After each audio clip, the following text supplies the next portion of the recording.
You do not lose people. They are not keys. They are not your phone. They are not things in general. Okay. And this is so important because it's how you see things. You know how you're like, how do I get over this? How do I get over the fact of losing someone? You don't lose them. Now, if you had the keys, yes, your girl loses not so much keys. I'll lose my cell phone all the time. I'll lose my sunglasses. You misplace them, right? But you can lose that because they're not a person, right? And you have to get clear in it, because when you think that you own people, like in your mind, you go, well, I don't think I own people. You do if you say you lose them. What will happen is everything in life, like I was saying to you before, has an impermanence to it. Nothing is permanent. So people will come into your life. You've probably heard it. It sounds cliche, but it's so true. A reason, a season, or a lifetime. And you don't always get to say, I want you for a lifetime. Like, no, you don't own anyone. They have the right to have a different goal. They have the right to change their mind. See, that's the key. You have the right to change your mind. They too have the right to change their mind. They may grow distant. In my first marriage, I've been married to my husband now almost 16 years. But in my first marriage, we didn't have any real problems. We just kind of grew differently. We did. My ex-husband wanted something one way, like in his life, and we just grew. It's not like one grew better. We just grew apart because that's life, right? That just truly does happen.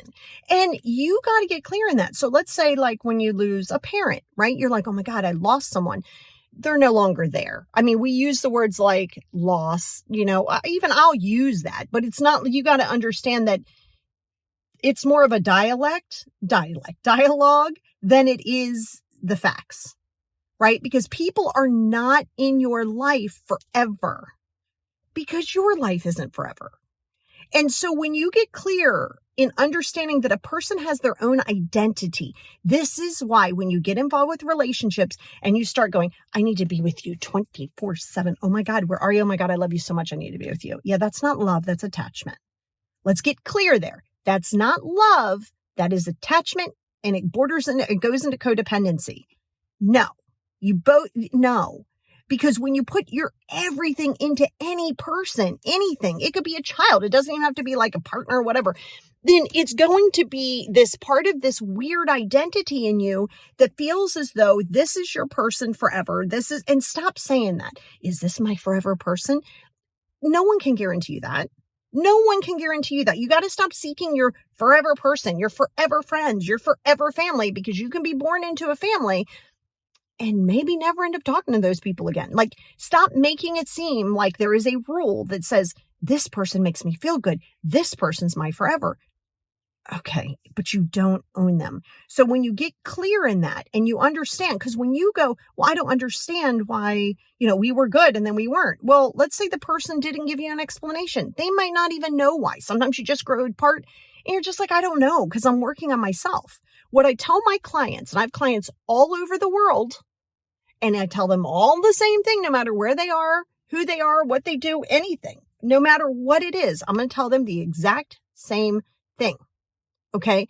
And that is that when you are in the idea that you are so enthralled with a person or enthralled with a situation or whatever the case may be, you are already losing a piece of yourself, because now you're saying this person,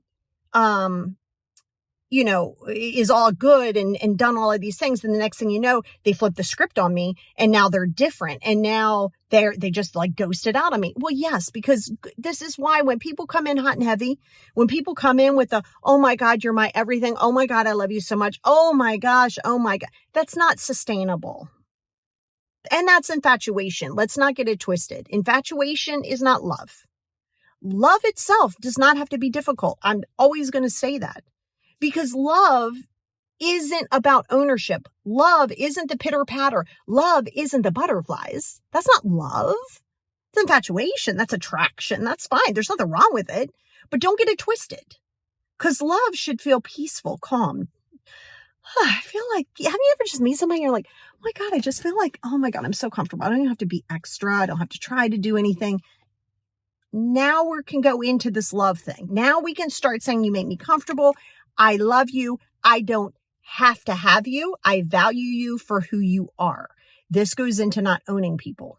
But I will tell people, and no matter where you are, you cannot just automatically assume that because you feel good, this is the person that has to be in your life forever. There's also a lot of pressure to put on that person, right? And so, and then you go into this expectation, a little bit of entitlement and expectation. Well, I mean, that's my kid. Of course they should come. What do you mean? No, that's an expectation. The moment you start barking expectations upon people, that's not kindness. That's not love. That's transaction. You're looking for a transactional relationship. The old saying of treat others as you would want to be treated or how you would want them to treat you does not say treat others this way and demand them to treat you that way. Now, you might say this doesn't serve my best and highest good. I'm not getting anything from it. Valid. Oh my gosh, valid. You just say, no, that is not my jam. That's not what soothes my soul. That's not what makes me feel good. I am distancing from that. Love and light. Never distance with anger. Never distance with hate. Never distance with malice. That doesn't hurt anybody but yourself. Send them love and light. You don't have to understand their why. And sometimes people will ghost out on you because they went in so hot and heavy. Why do you think it's called the honeymoon phase?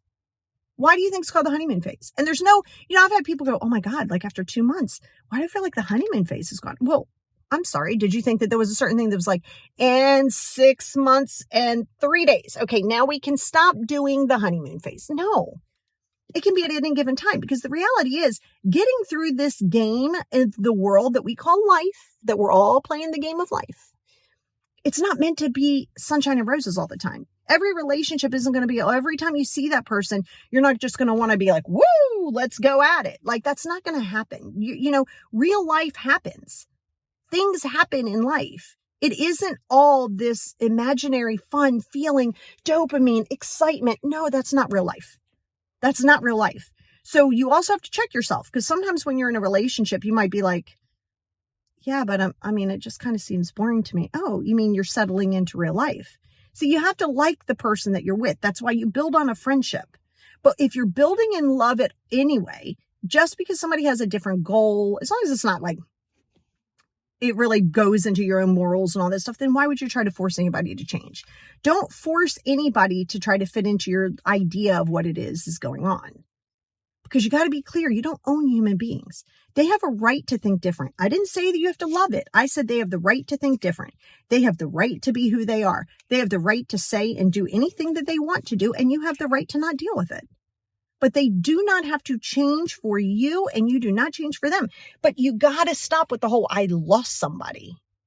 No, they're no longer on this planet, especially when you lose somebody in your mind. You're like, I lose somebody because they're passed over. Their time here is gone. And that connection that you have with them doesn't have to end, but the human connection is no longer a thing, whether you accept it or not. And remember this, that when somebody passes away, it's not that you lost the person. They're no longer here. It's not that you lost the person. You will miss out on what the person represented to you. What was that person? What's the historical situation you have with the person? That's the part that you mourn more than you do the person.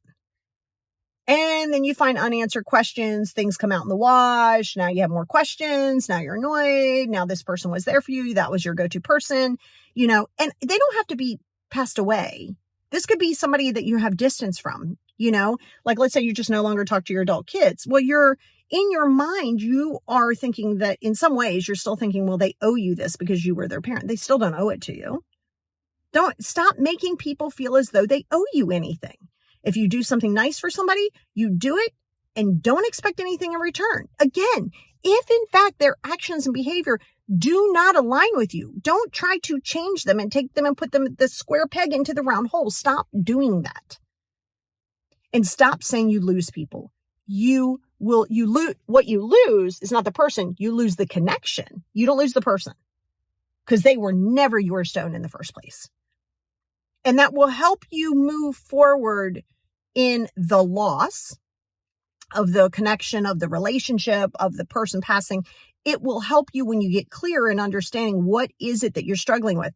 Is it your ego telling you, well, why did they ghost out on me? Is it me? That's your ego. You're going to drop that. You don't need to know the why. They did you a solid favor. They didn't communicate anything with you. They're letting you know ahead of time. Communication may be difficult. Good. Celebrate that win. That's a win.